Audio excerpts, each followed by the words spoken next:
Does the third brake light on your 2005 or similar Ford Escape look exactly like this when you step on the brake? It does nothing. We got to change these bulbs.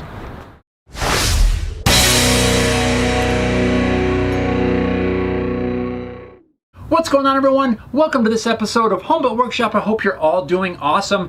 Today's project is a short, simple, very easy to do car repair project, and really, for the most part, you probably don't even need a video for this, but there's one reason that I decided to put this video together, and that's because, well, it seems like my local auto parts store, as well as many sources online, haven't been able to give the correct information for what we need to do. And what is that, you might ask? Well, I need to replace the third brake light bulbs or the high mount stoplight bulbs on a 2005 Ford Escape. This is going to also apply to similar models from Mercury and probably a few other years of the same vehicle. Now this might sound very simple, and really it is, but my local auto parts store as well as sources online have not been able to recommend the correct bulb. If you look up the bulb, even from the auto parts store, they say it's something like a 3157 or other similar type bulbs, and that is absolutely not the case. That is not the bulb it takes. So if you need to replace these bulbs,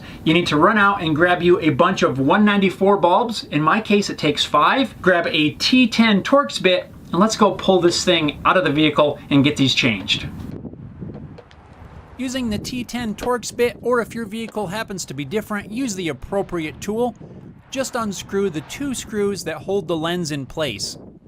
Now you can pull the lens out of the vehicle, and squeezing the little tab on the electrical connector, you can unplug the whole assembly.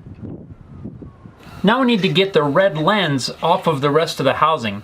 There's a couple tabs right here on either side that you need to very carefully pry up to remove the lens.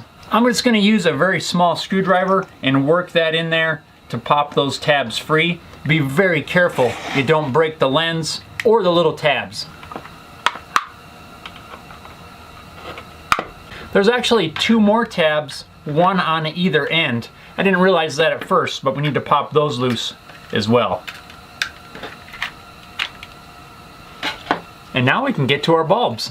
Now really all we need to do is remove these old bulbs and we can insert the new ones. However, I can't quite get a good grip on there because of this kind of chrome reflector piece here, so I'm going to remove that on mine as well. This is also held in by a couple of plastic clips, 2 on either side. We can very carefully work those loose and remove this reflector.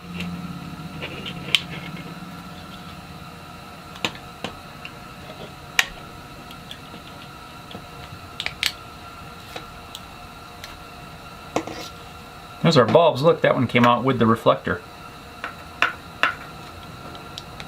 Those are definitely blown. Now up until now, this disassembly process I've been able to find online, but there's one piece of information, and it's the main reason I decided to make this video, and that has to do with the light bulb. Even my local auto parts store and many online sources don't list this particular bulb. They all list something like a 3157, which is for the taillights. It does not fit in this housing. I don't know why it's so hard to list this particular light bulb, but the light bulb that you're going to need is a regular 194 light bulb. But you're not going to need just a couple. This one in particular takes 5, and from all the examples I've seen online, they all seem to take 5. So unfortunately, you have to buy 3 of these 2-packs, and you're going to have a spare.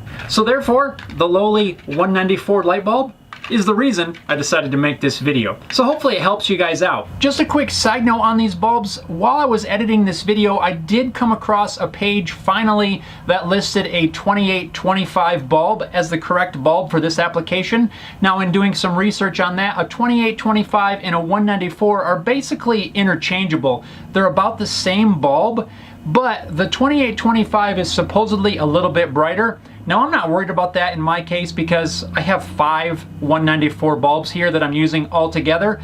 If your application is a little bit different and maybe you only have 1 or 2, you may want to consider using the 2825s. I'm going to continue using the 194s here because, well, I've already got them and I know they're going to work fine, but just wanted to let you know that you can use a 194 or it looks like a 2825 will also work, and maybe a little bit brighter if you need a little bit more brightness. The installation is going to be really simple. We're just going to plug these in place of the old bulbs, and then we can reassemble the housing. Old bulb, new 194.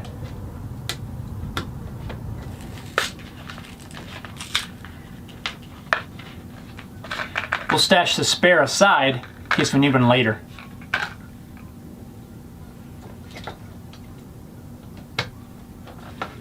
With our new bulbs installed, we can reinstall the little reflector. Carefully line it up.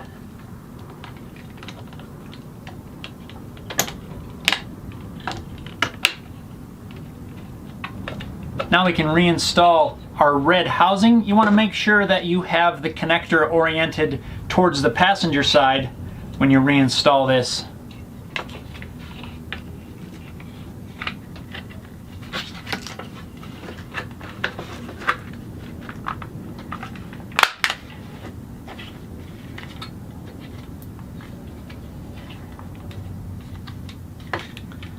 Make sure it's seated all the way down.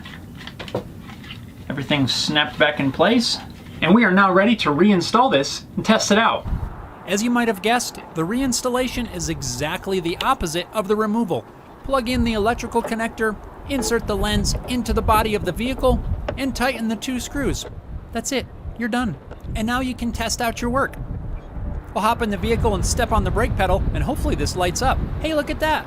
Now we have a working third brake light on this 2005 Ford Escape. And I would call that a success. Our brake lights are working. We're now safely visible to other drivers. I hope this video helped you out. Remember, a 194 bulb and a T10 Torx bit, at least for my particular model. Thanks for watching, guys. We'll see you next time.